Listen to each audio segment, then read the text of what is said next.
Okay, Assalamu alaikum everyone. My name is Lara Samhan, and inshallah today we'll be talking about the physiology lecture, which is titled by balance. So let's get started. Okay, so basically the objective for today's lecture is going to focus mostly on the vestibular system in regards to its structure. I also get some anatomy of the ear in general, either external, middle, or inner ear, so that anybody who actually wasn't able to attend or didn't understand like the structure of the ear can actually just start from the very draft or from scratch with me, and inshallah we're going to just get to understand everything from the very basic information, from anatomy all the way to physiology. So inshallah it's going to be amazing.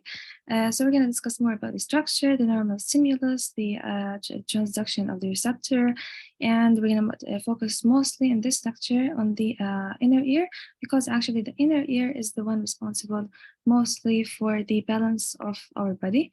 So we're going to also focus on the normal stimulus. As we said, we're going to talk about the otolith organs. We're going to talk about the connections of the vestibular nerve.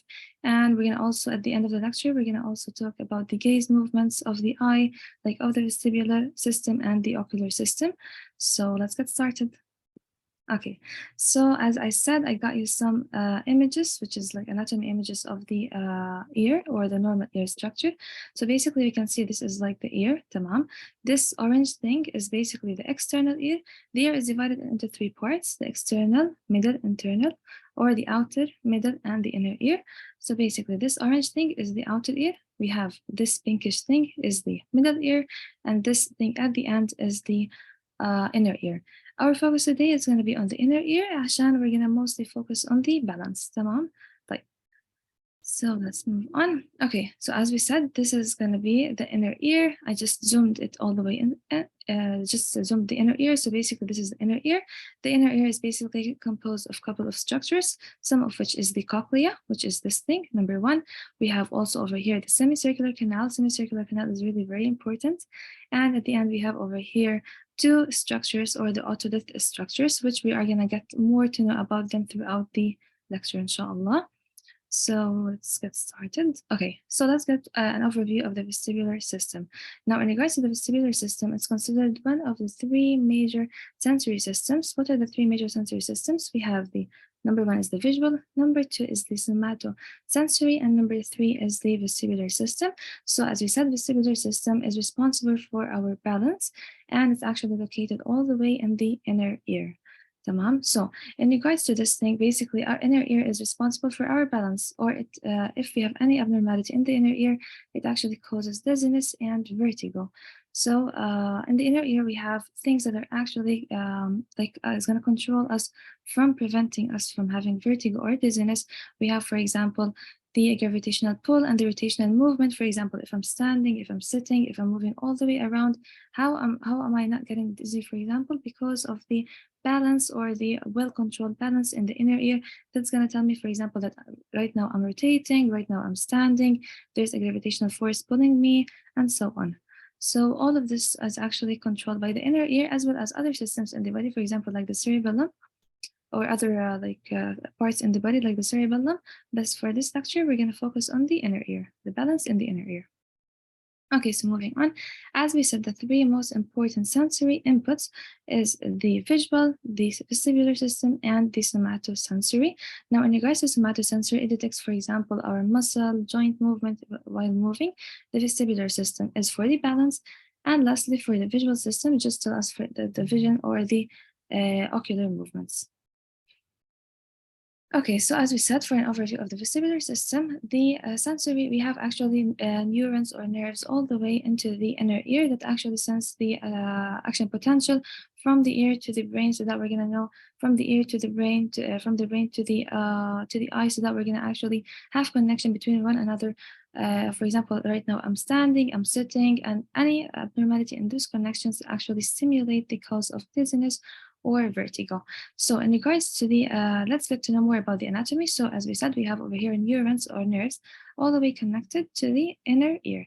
Now we have the sensory receptors that are located all the way into the semicircular canal, or in other words, it's like in the crista. And in regards to the utricle and the saccule, it has the macula. So like those are in regards to that, we have like a couple of new terminologies in the inner ear, and inshallah by the time you guys can like get used to it. Now, if you have any imbalance, usually some people actually feel vertigo or actually have the stimulus of nausea and vomiting, because like in the brain, nausea and vomiting center is very close to the vestibular system. We also have in regards to the vestibular apparatus, the inner ear is actually located into the temporal bone, to be more specific, into the pitreus portion of the temporal bone, or we can call it as the bony labyrinth. Like this is in regards to anatomy. I also have pictures. So, and as we said, in regards to the inner ear, we have the cochlea, we have the semicircular canal, and we have the otolith structures, which are the utricle and the saccule. Okay, so moving on. Now, what is equilibrium? Equi means equal. So basically, it's a state of balance. Once everything is normal, actually, in regards to the vestibular system, in regards to the inner ear, that means that the patient or the person is actually going to be in a state of equilibrium without any imbalance or without any dizziness or even vertigo. So in regards to this equilibrium, can be divided into dynamic or static. From the words dynamic, it means the sense of rotation or movement. Static, it means the sense of being in a static position or in a linear position. So this is the equilibrium. If both the equilibrium as dynamic and static, if both of them are normal, that means that equilibrium is going to actually be achieved. If any imbalance happens in the equilibrium, that means the person or the patient is going to actually have the sense of dizziness or vertigo. Okay, so now in regards to the rotational movement, everything is going to all the way be detected by the semicircular canal. أما بالنسبة للgravitational change is going to be detected by the macule that's going to actually be present in the utricle and the saccule. Okay, so you can actually like an easy way to memorize it is that semicircular canal. It's from the word, it's a circle in structure, so it controls our rotational movement. أما بالنسبة للutricle and the saccule, they are responsible, for example, for the gravitational changes. Okay, so let's have a very quick question, our first checkpoint. Now, question is so easy. So question number 1 says, which of these parts of the body plays a very important role in the balance? So can you kindly just write your answers in the chat?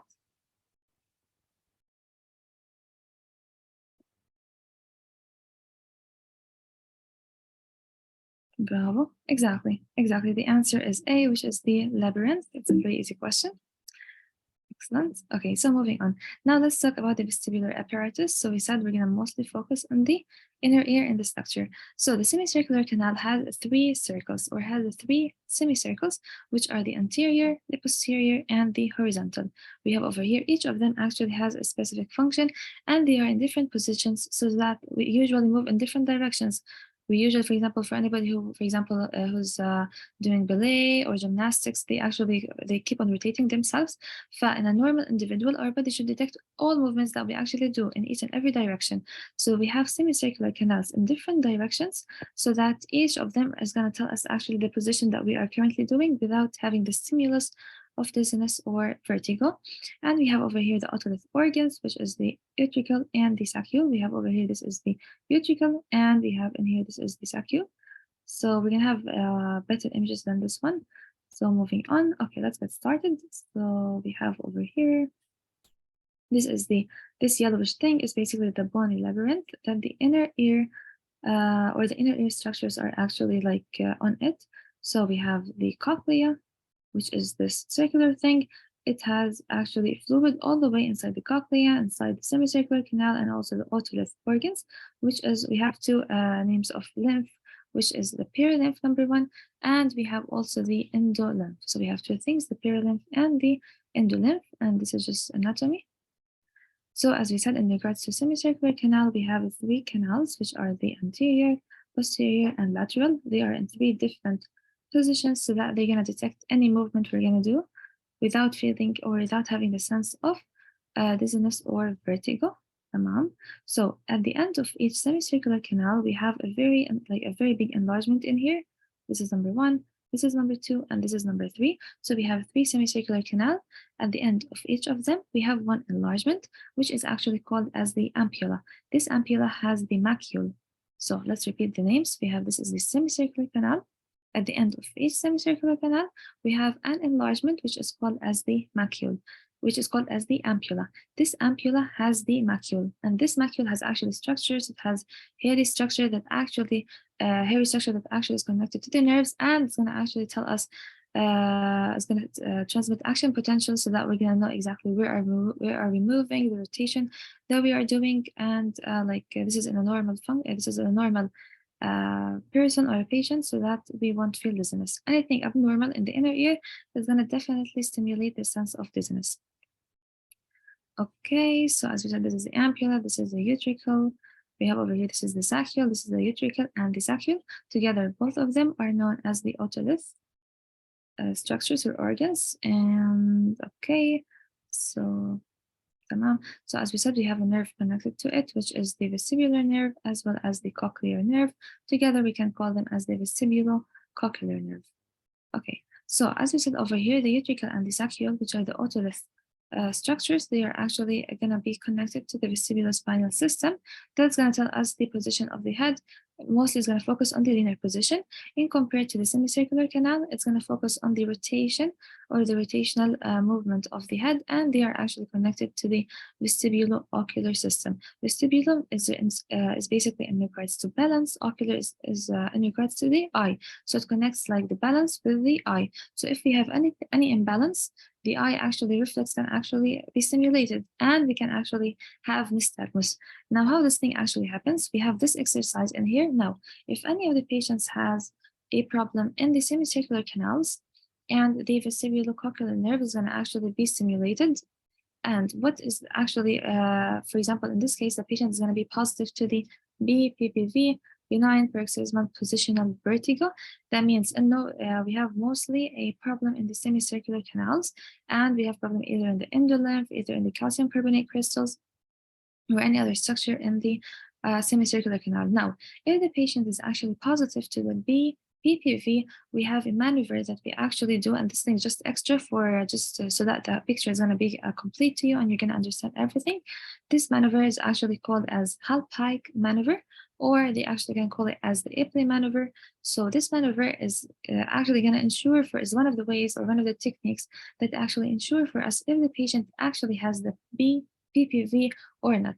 Now, how are we going to make sure this patient has a PPPV? First, we want the patient to be in a sitting position, let's say in a 45-degree position, and then suddenly we're going to all the way let the patient to be sleeping all the way downward with the head positioned 45 degrees downward, once to the right, 30 seconds to the right, 30 seconds to the left, and 30 seconds straight.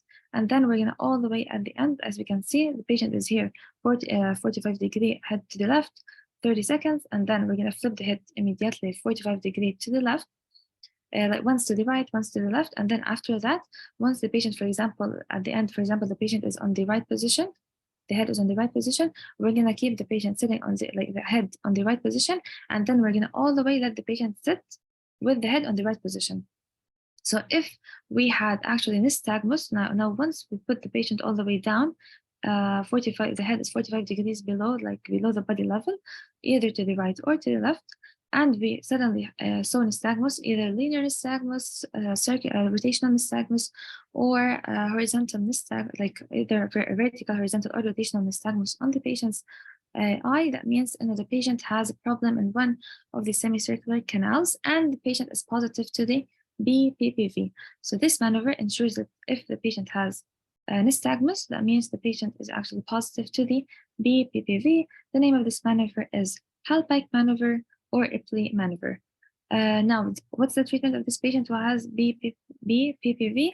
Is actually like doing this maneuver a couple of times is the most and the only treatment for patients who has BPPV.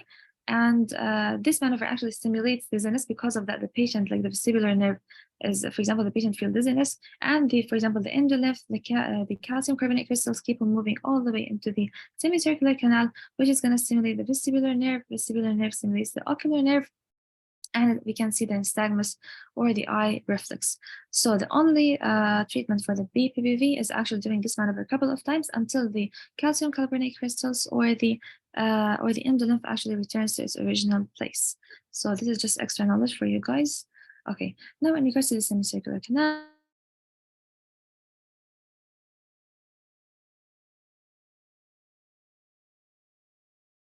ampulla. This ampulla has a macule. So for the terminology, we have new terminology. We have the semicircular canal, we have the ampulla, and this ampulla has a macule. As we said, each of them are basically on different axes, either on the x-axis, y-axis, and z-axis, so that they're going to be available in all directions to detect for us the rotation that we're actually doing and prevent the dizziness if it's actually functioning properly. Now, as we said over here, the semicircular canal is basically on 3 axes, the x, y, and z. We have the horizontal semicircular canal, we have the superior and the posterior. Now, the semicircular canals are actually like the fluid in them actually is very rich in the K, or are very rich in the potassium with a concentration of 160. And basically this potassium is going to significantly help us stimulate the action potential. How does this action potential starts? Now, once we have the hair, we're going to talk more about it in the next slide, but just an overview.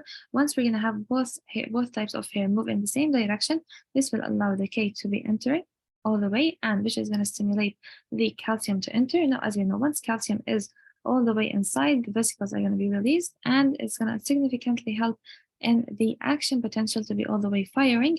Once an action potential fires, it's going to tell us the position of the head. Either the head is on the right side, left side, or where exactly is the position of the head. Because of that, semicircular canals really play a very important role in regards to the balance, especially in the inner ear. So they're really very important. Now, let's zoom in. As we said, we're going to talk now about the semicircular canal. Now, we said the semicircular canal has at the end a bulging. This bulging is known as the ampulla. Now, this is the bulge I'm talking about, which is the ampulla. This ampulla, there's a macule inside the ampulla. So let's say this all the way is a macule. Now, let's talk more about this structure. It's quite important. Now, we have a nerve over here, and we have hair cells, and we have hair all the way over here. Now, this thing is actually very important because once, for example, I move my head to the right or to the left, those hair cells are going to actually be moving into the vice versa or to the opposite side. And once they move to the opposite side, this will actually tell me, for example, that now I'm, for example, rotating my head to the right. How did I know that I'm rotating my head to the right? Because this hair cells actually move to the vice versa side. Now, moving to the vice versa side is going to actually tell my brain, and now I'm moving my head to the right. So always the position of the hair cells are going to be opposite of the position of the head. If we're returning to the right, those hair cells will be turning to the left. If we're turning to the left, those hair cells should be turning to the right, and this is in a normal individual. And this thing actually happens, as we said, by the action potential to be happening. How this action potential happens, the potassium, once both hair cells are in the same direction, the potassium is going to enter, calcium is going to enter, action potential is going to fire. Tamam? So this is in regards to the ampulla, which is in the bulging part of the semicircular canal. Now, in this picture, for example, we have the patient, for example, rotated his head to the left. Once the head is rotated to the left, for the patient to know that this head is now rotating to the left, lazim, this hair follicles or the hair should actually move to the right. This is in a normal individual. Okay, so the exact same thing repeated. We have over here the semicircular canal. It actually detects the rotatory acceleration or the rotation, and it has a gelatinous material all the way in here. So by the force of inertia in physics, basically, if we're going to move to the right, this should be moving to the left, the hair follicles, and if we're going to move to the left, the hair cells or the hair follicles and the cilia should move to the vice versa direction. Okay, moving next. Okay, so this is, I got this picture. It's quite simple, like it makes things simple. So this is the inner ear, this is the cochlea, this is the otolith organs or structures, and this is the semicircular canal. Now we're going to focus mostly on the semicircular canal. It is really one of the very important structures in maintaining balance. We have the semicircular canal ends with a ampulla, which is this bulging. This ampulla has a macule inside it. Now let's zoom this structure all the way. As we can see, it is in this, like this thing, this ampulla thing is basically enlarged into this figure. Now, we have a nerve fiber. As we said, we should have nerve fiber so that the action potential is going to be sent from the ear to the brain, and then we can actually feel like our position or where we are, what we're actually doing. And we have over here this hair cells. Plus we have over here the hair cells, and we have supporting cells. Let's focus more on the hair cells. And we have from the hair cells something going out, which is the hair bundles. Now, in regard to the hair bundles, we have over here two types. First of all, for the hair cell, we have two types, and for the hair bundles, we have two types. And for the hair cell, we have two types, type 1 and type 2. Type 1 is basically bigger than type 2. As we can see, type 1 is bigger from here. Type 2 is way more slim. This is number 1. In regards to the hair bundles, we also have two types, which is the kinocilium and the kinocilium and the stereocilium. So those are the two types of the hair bundles. In regards to the kinocilium, it's longer than the stereocilia. Normally, in a normal individual, if, for example, I'm going to move my head to the right, those two hair bundles should actually move to the direction to the left. And both of them should be moving in the same direction. Now, once both of them move in the same direction, this will allow the potassium to enter, which will allow the calcium after that to enter and to trigger the action potential for us to be sending all the way through. The action potential is going to be sent through the nerve fibers to the brain, and we're going to actually detect our movement that our head, for example, is moving to the right or to the left. So basically, this is in regards to the ampulla. Now, this is the exact same thing as what I said. We have the ampulla, we have the nerve fibers, we have the cupula. Cupula is basically the structure that's surrounding the hair bundles. And we have the endolem, which is actually the fluid that's surrounding the semicircular canal. For example, if we ask the patient to move all the way to the left, the hair bundle should move to the right and vice versa. Okay, the exact same thing is repeated. Now, if I ask the patient to turn his head to the left, that means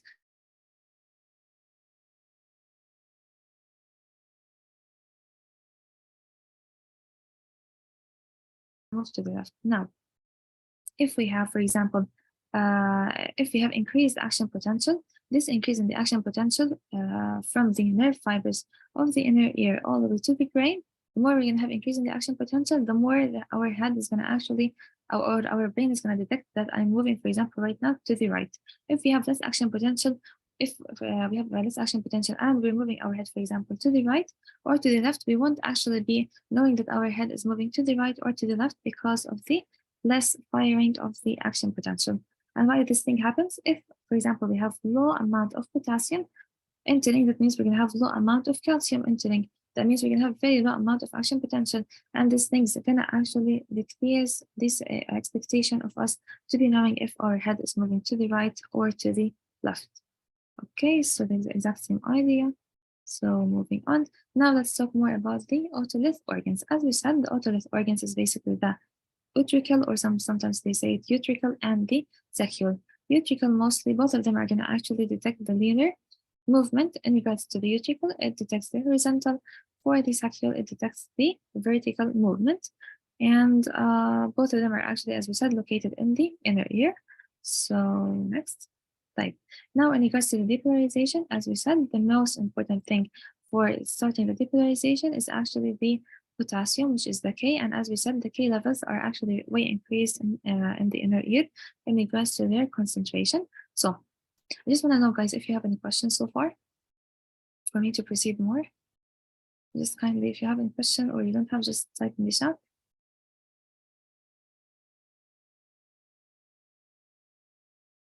Okay, all good. That's amazing. Come on. So as we said, the potassium is it has very high concentration in the inner ear, and it actually plays a significant role in firing the action potential by all the way when both the hair bundles, which is the kinocilia and the stereocilia, move in the same direction. That means the K or the potassium is going to have the chance to enter, and the calcium is going to enter, which is going to actually start the action potential. Also, one of the neurotransmitters that actually help in the action potential is the glutamate and the aspartate. This actually plays like a significant role in helping the action potential to be all the way fired. So this is also the as we said over here, just a quick review. We have over here the hair cell. This is the hair cell. This is the hair cell. We have over here type 1 hair cell, type 2 hair cell, and those reddish cells are basically the supporting cells. We have over here the endolymph. As we said, this is like the fluid that's available in the inner ear. We have over here the otoconia, or in other words, we can say the calcium carbonate crystals. So yes, this is in regards to the anatomy. So moving on. Okay, so this is also a repetition of what we said. We have over here, this is the inner ear. For example, if we ask the patient to move his head, let's say to the right, that means those hair bundles should move all the way to the vice versa direction, and them moving to the vice versa direction is going to actually help the patient to detect that the head is moving, for example, in this direction or in this direction, either to the right or to the left. And they're going to all the way be sending the action potential. Once it's fired, it's going to all the way be sent to the nerve fibers, to the vestibular nerve, all the way to the brain, and the brain is going to interpret if actually the head is moving to the right or to the left. If we have any imbalance in this thing, or if we have decreased action potential, in other words, if we have decreased from the potassium, this whole thing is going to affect us not knowing the position of the head. Okay, that's great. Now, in regards to the otolith organs, as we said, it's placed in the inner ear. For example, we have if we have the macular hair cells, we have this is just anatomy. We have the macular hair cells in the utricle. If, for example, we have the utricle, sometimes in regard to the hair cells, usually they are up straight. And if we have any movement of our head, either to the right or to the left, usually they should move in a normal individual into the vice versa direction. This is the exact same thing we have, as we said, in the otolith structures. We have the utricle and the saccule. Utricle detects the horizontal movement, saccule detects the vertical movement. Now, in regards to the CNS Vestibular Connections, this is mostly in regard to the mostly in regards to the neural block. So they are mostly in regards to the cranial nerves. We have a couple of cranial nerves that actually play a significant role in helping us to detect where the head is actually moving, Now, the inner ear and the cerebellum are the very most important structures or parts in the body that significantly help us maintain our balance in the body. If we have any imbalance, or if we have any vertigo or dizziness or any abnormality in those two structures, the inner ear and the cerebellum, we are going to actually experience the feeling of vertigo and dizziness. So we have the cranial nerve number 8, which is the vestibular nerve. It actually plays a very important role in the sense of balance. So moving on. Okay, so this is actually more towards memorization. So we're just gonna review it. So in regards to the vestibular nuclei, we have 4 types of vestibular nuclei. We have the superior, we have the medial, we have the lateral, and the inferior vestibular nuclei.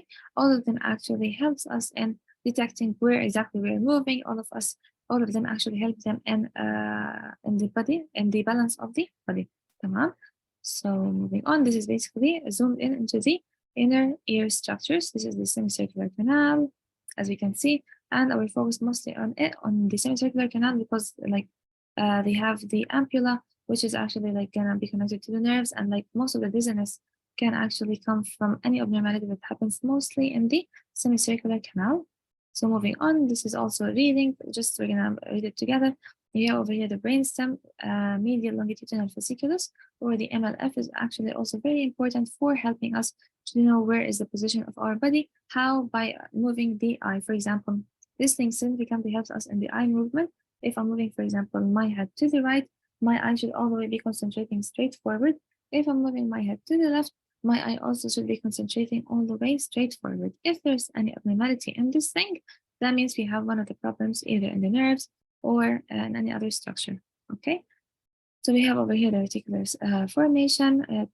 Some people ask actually, for example, if they had any abnormality in regards to the balance, they would actually feel nausea and vomiting. We also have over here, as we said, the cerebellum is actually very important also in helping to maintain the balance. Now, same exact thing in regards to the spinal cord and the vestibulospinal tract. This is also one of the nerves that actually also send action potential and help us know where our movement exactly, where we are actually moving, so that we won't feel any of the imbalance. This is just a quick review of the vestibular system. And so basically it tells us about, for example, the head position. Is it in, for example, linear? Is it, for example, we are rotating? It all the way goes to the semicircular canal in terms of rotational position. It goes to the saccule and utricle in regards to the linear position. Everything all the way goes to the brain, or it goes to the central nervous system. And then from that, the brain is going to actually interpret, for example, are we having any imbalance? Are we having any balance? And normally, in a normal individual, if everything works greatly, the patient isn't actually going to experience any imbalance. Now, let's talk more about the vestibular reflexes. We have over here the vestibulo-ocular reflex. As it says, vestibular is in regards to the balance, ocular is in regards to the eye. So this thing actually just concentrates, as we said. If, for example, I will move my head to the right or to the left, I want my eye to be focused all the way straight forward. And I don't want my eye, for example, when I'm moving to the right, my eye moves with my head movement. And if I'm moving to the left, my eye moves with the head movement. In a normal individual, they can actually maintain their eyes straight forward while their head can move all the way to the right or to the left. And some people actually doesn't maintain this thing. That means they have some of the abnormality, either in the nerves, either in the muscle that supply the nerve. So they might actually experience nystagmus or abnormal eye movements. And this is considered abnormal. So we'll get more to know about it. Okay, so basically that's good to know like how the pathway actually happens if I'm moving the head to the right or if I'm moving the head to the left. As we said, normal individual, if I'm moving the head to the right or to the left, I want, for example, the eye to be maintained all the way straight forward, and this thing actually get achieved by having a normal individual without any abnormality in regards to the nerve, in regards to the balance in the inner ear, in regards to the eyes. So what actually happens? We're going to get started. مثلا, we have an example over here. You ask somebody to move to the right side.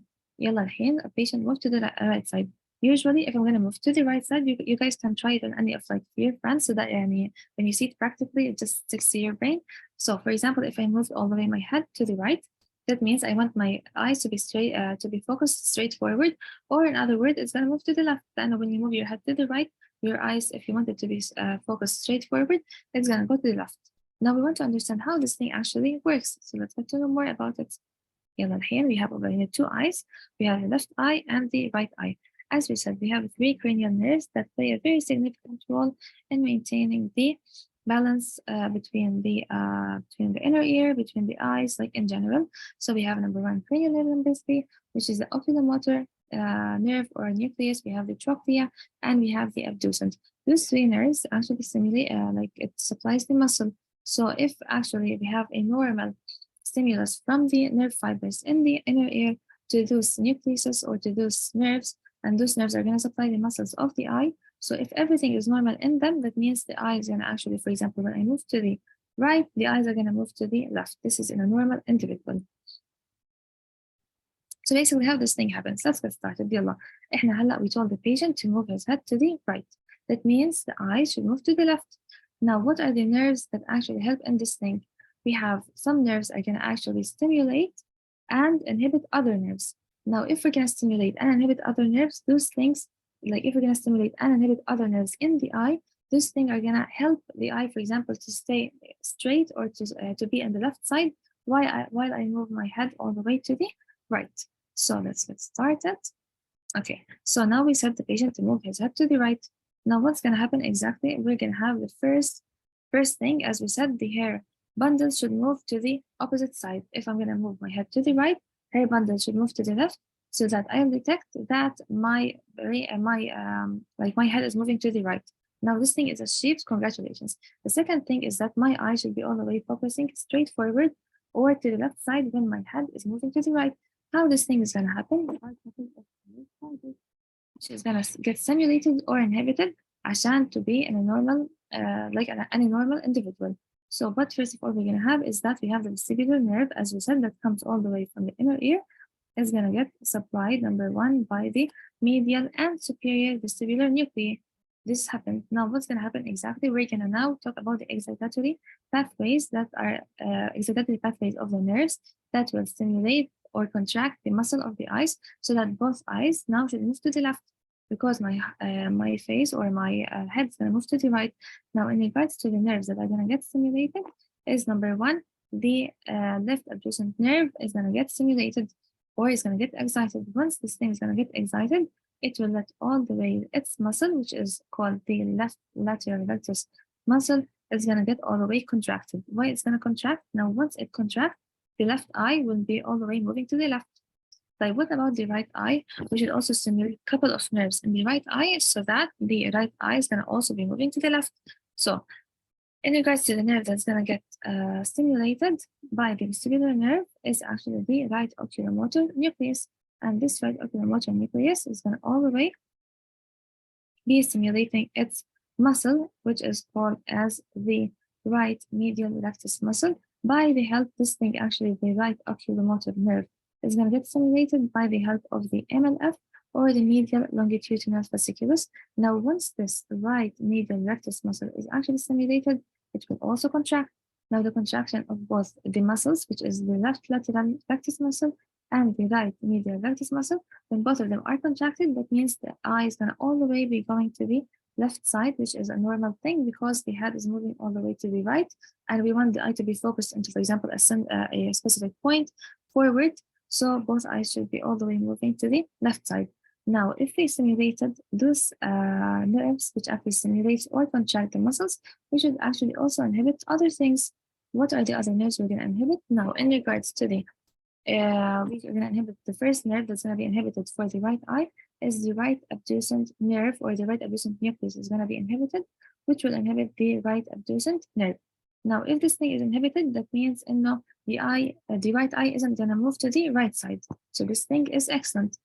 And the second nerve that should also be inhibited is known as the left MLF, or the left medial longitudinal fasciculus. Once this thing is inhibited, we're going to also be inhibiting the left oculomotor nerve, which is going to all the way be inhibiting the muscle of the left eye. If this thing is inhibited and the left lateral rectus muscle is excited, and the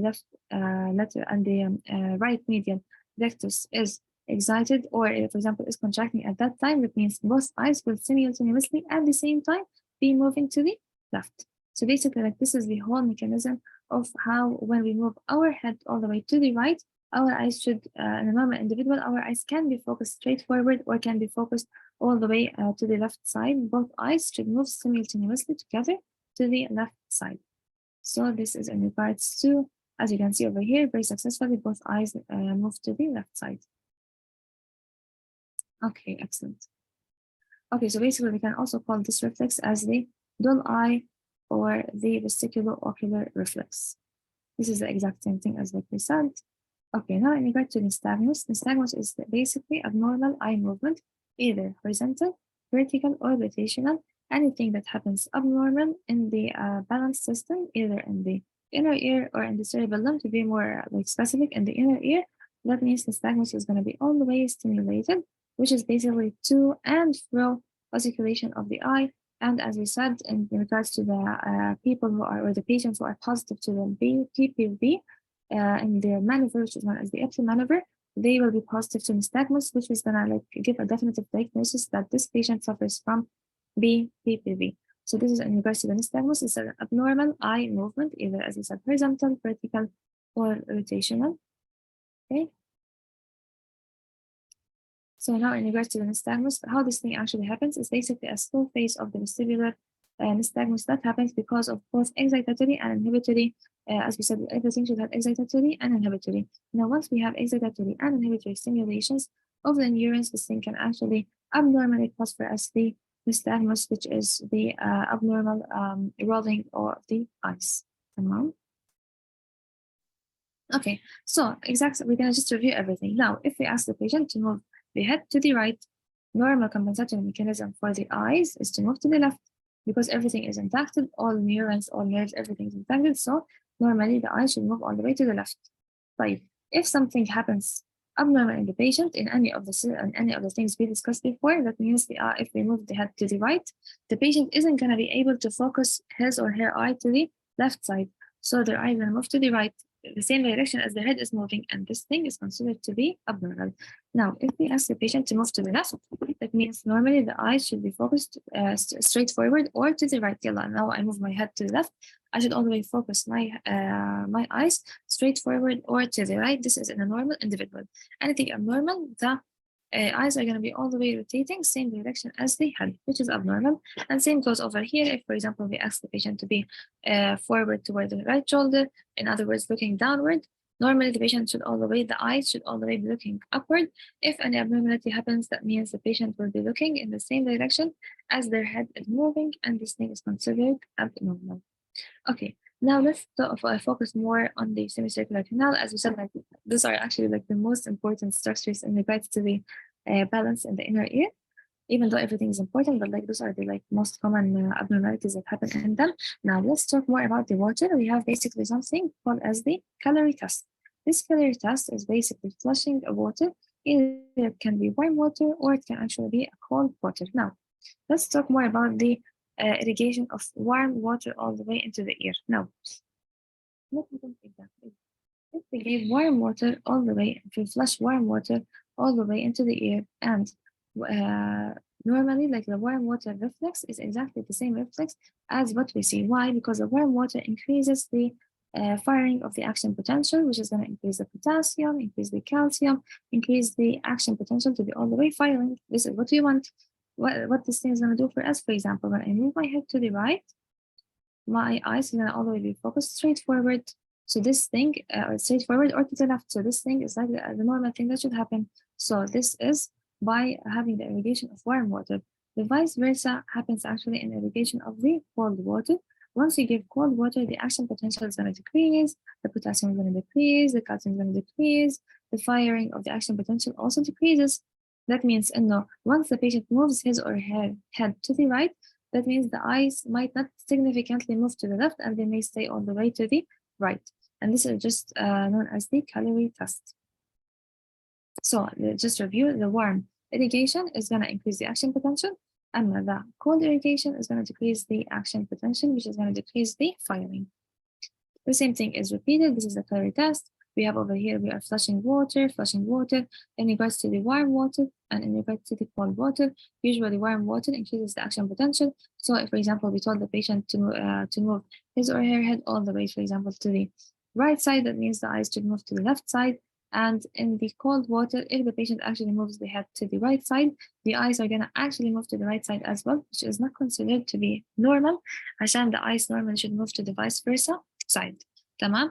Now, in regards to the brainstem, if it's intact and there's no any abnormality, the eyes move opposite direction to the patient's head, which is normal.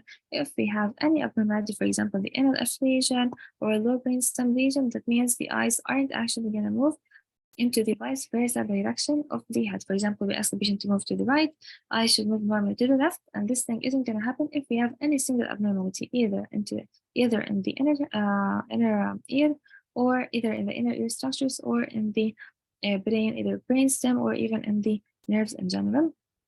So any abnormality that happens in both the cold and warm calorie test, we're going to have abnormal eye movement in both tests.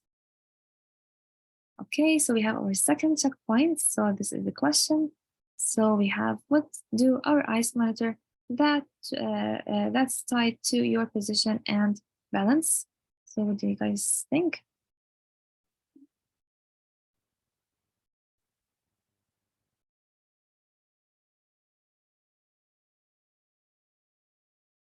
Okay, ممتاز. Bravo. Excellent, exactly. So basically the answer is D. It basically maintains all of the above. Bravo. Now, as we said, let's talk more about the BPV. As we said before, BPV stands for the benign paroxysmal positional vertigo. And this actually happens because of any abnormality that happens in the semicircular canal, in the calcium carbonate crystal, or anything in general in regards to the semicircular canal, in regards to the STC. If you have any abnormality, the patient is going to actually experience the BPV, and the only maneuver that actually significantly helps the patient to be relieved totally of the symptoms of BPV is known as the Epley maneuver or the Hallpike maneuver. As we said, we're gonna decrease the patients, or we're gonna let the patient to be sitting, and then suddenly we're gonna let the head to be 45 degrees below the body level, once to the right, 30 seconds, and then once to the left, and then we're gonna let the patient be sitting as the last head position. And we can actually find patients who are positive to the BPV will be actually having nystagmus and will be dizzy while doing this maneuver. As this maneuver is like a physiotherapy for the abnormal structures that are, or fluid or calcium carbonate crystals that are in the inner ear, to be all the way returned to its normal position. So moving on. So basically, this is the end of my lecture. I hope you guys understand and you are yet having balance. So if you have any question, kindly feel free, and you can feel free to contact me anytime you guys want. So any questions so far? You're welcome. I hope you guys enjoyed the lecture, and as I said, feel free to approach me anytime. The calcium carbonate crystals actually help in the, they are found, as we said, in the inner ear, and they significantly help in the balance. Now, if they are removed, or if they are moved, for example, either the calcium carbonate crystals can actually move from their places, either because either idiopathic or either because somebody had, for example, a hit in their head. So this let the calcium carbonate crystals move. And the only thing that returns them back is this maneuver. They don't really significantly help in the action potential, as they are quite far from the action potential and from the nerve place. But if any abnormality happens in them, in general, in the semicircular canal structures, basically we're going to have the V positive and positive to nystagmus. So any other question? Thank you. If you guys, as I said, have any question, please feel free to approach me either by email, by mobile, or if you want, you can meet face to face. And inshallah بالتوفيق والله يوفقنا جميعا يا رب. Well, thank you so much. وإن شاء الله تكونوا استفدتوا. So have a nice day, everyone. Thank you. Bye bye.